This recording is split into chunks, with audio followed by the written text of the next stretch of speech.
Hey, what's up, guys? Wraith of the Nine here, and today I got something kind of special I've been wanting to make for a while. Today I'm going to be going over a guide to essentially trioing raids. How to trio raids, the guide. Now, this guide is to bring a simple and structured way to get into the mindset and play style of trioing most of the raids in Destiny 2. Now, I know what you're thinking. I barely raid as it is. What makes you think that I can trio a raid? And to that I would say, well, trioing raids is fun. It's an end game of end game content that most people don't really think about. Yet, I'm convinced someone at Bungie thinks about it. Now, there's no in-game rewards for doing this. No emblems, no special exotics, or even a triumph. However, most of the new raids, Deepstone and beyond, are equipped to be done with a fire team of 3 people. So one might ask, if there's no loot incentives or any sort of reward, why do it?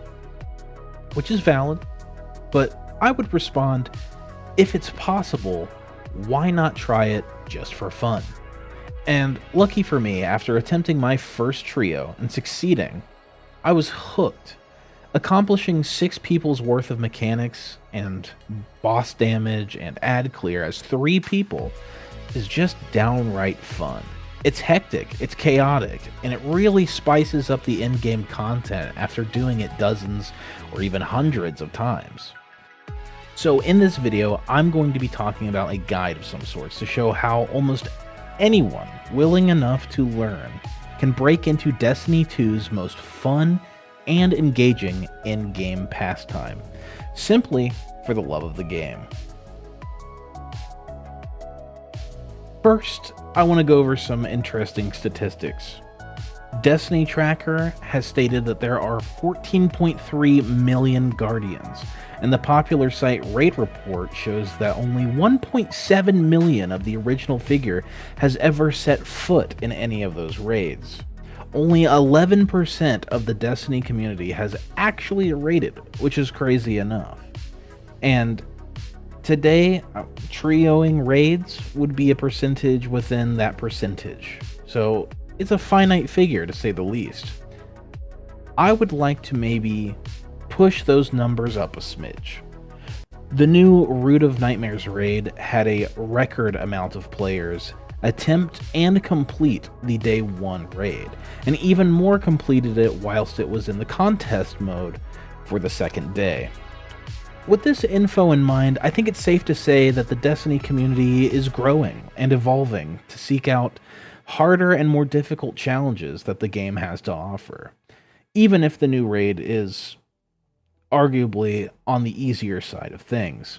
So you may be asking yourself, or me, in the comments, don't forget to drop a like and subscribe for more content like this. You would say, how do I get prepared to attempt a raid with only 3 people? I'm not an esoteric. To which I would say, and I firmly believe, it only takes 3 easy steps to maximize your capabilities to attempt harder content in the game without gratuitous grinding. So let's try to break it down into 3 main categories that I genuinely believe will make you become a good enough player to trio most of the raids in Destiny 2. And it will probably ripple into other endgame activities as well, like dungeons and raids. So let's start with number 1. Having a large and diverse arsenal of weapons and armor that can be used in compliance with the build you run and the encounter you're planning on trioing.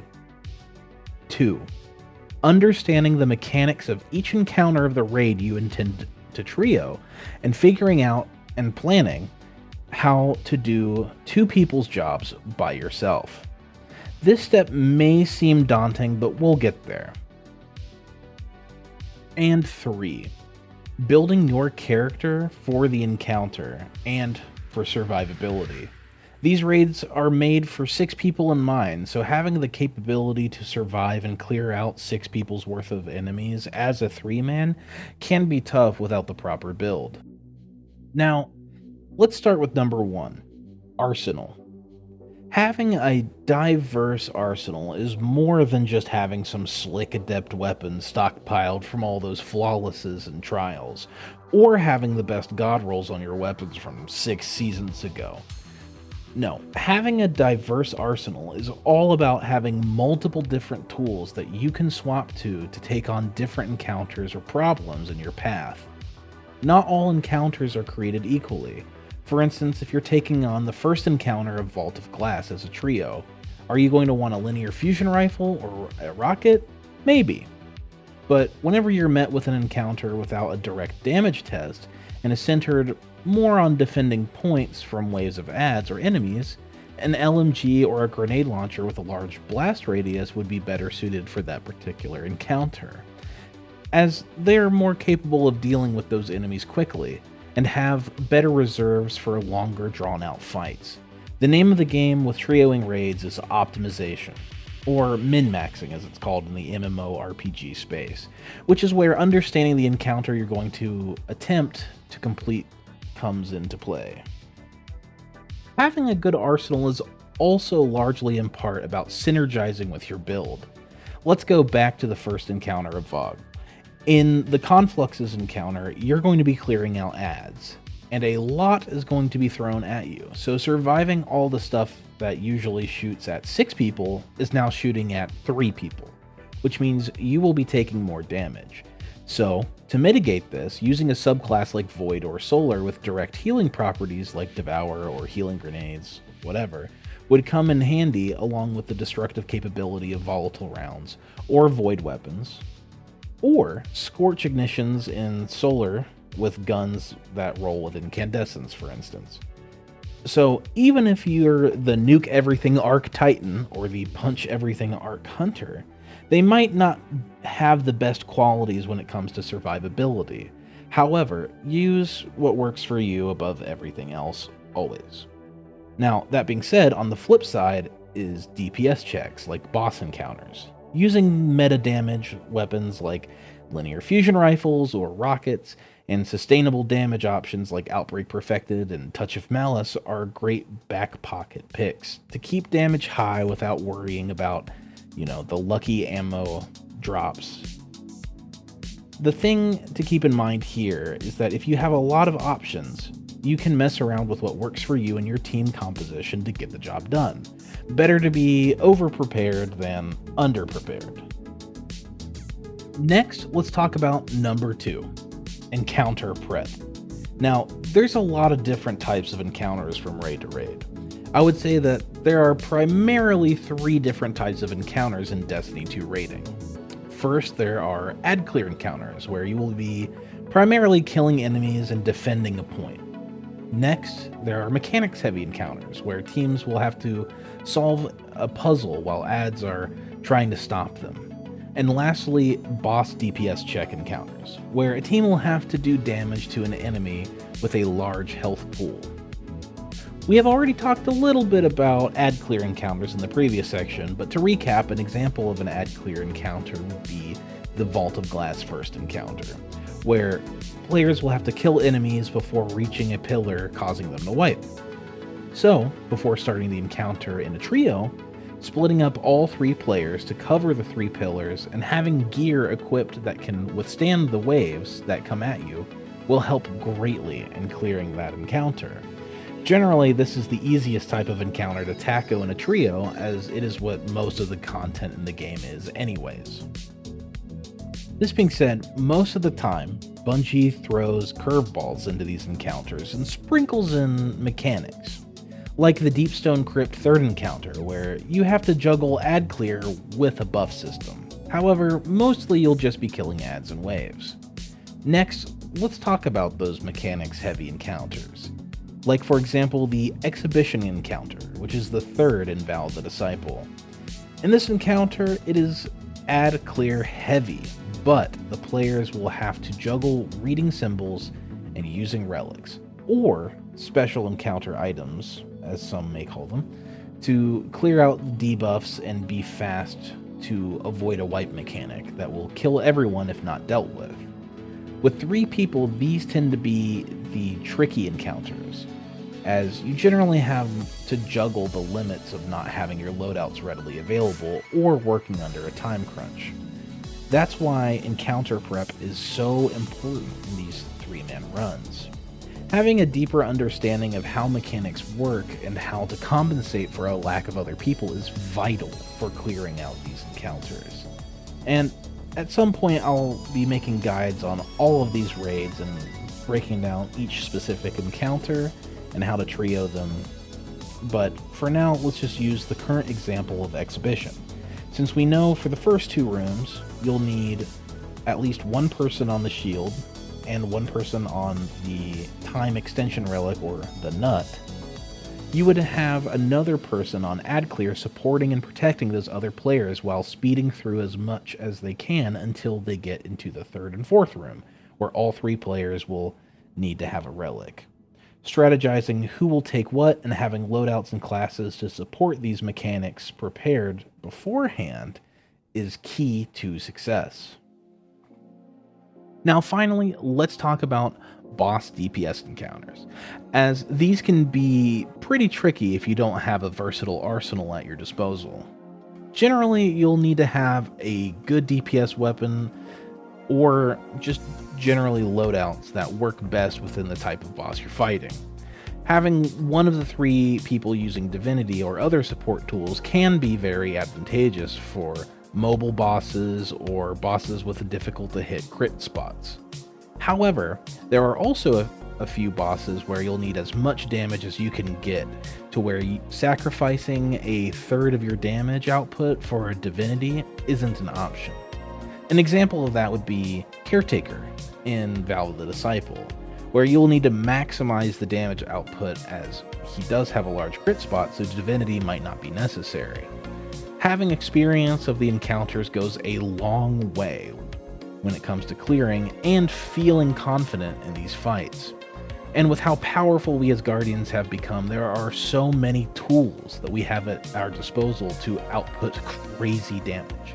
And you can always mess around and test things yourself per encounter, because ultimately trial and error is going to be the best teacher for this kind of stuff. And who knows, you might stumble across some new hidden undiscovered meta. Don't think that you have to flawless this your first time or achieve any of this stuff your first time, because ultimately that's part of the fun, is testing your own limits. Lastly, let's talk about builds and survivability. This one is more so common sense, but generally you want to stay alive, obviously. But something that one might overlook in trioing raids is that without 3 extra people, that also means you don't have 3 extra revive tokens to pick up your team or be picked up by your team. So minimizing deaths is an absolute must, and is far more simple than you may think. As of this video being uploaded, in my personal opinion, the best subclasses in general for staying alive in the game across all the different classes are Void and Solar, hands down. As I have mentioned earlier in the video, Well of Radiance or Devour Warlock just feels busted, and constantly healing or having a panic button super is extremely useful for trioing raid content, no matter what type of encounter you're on, ad clear mechanics or boss DPS.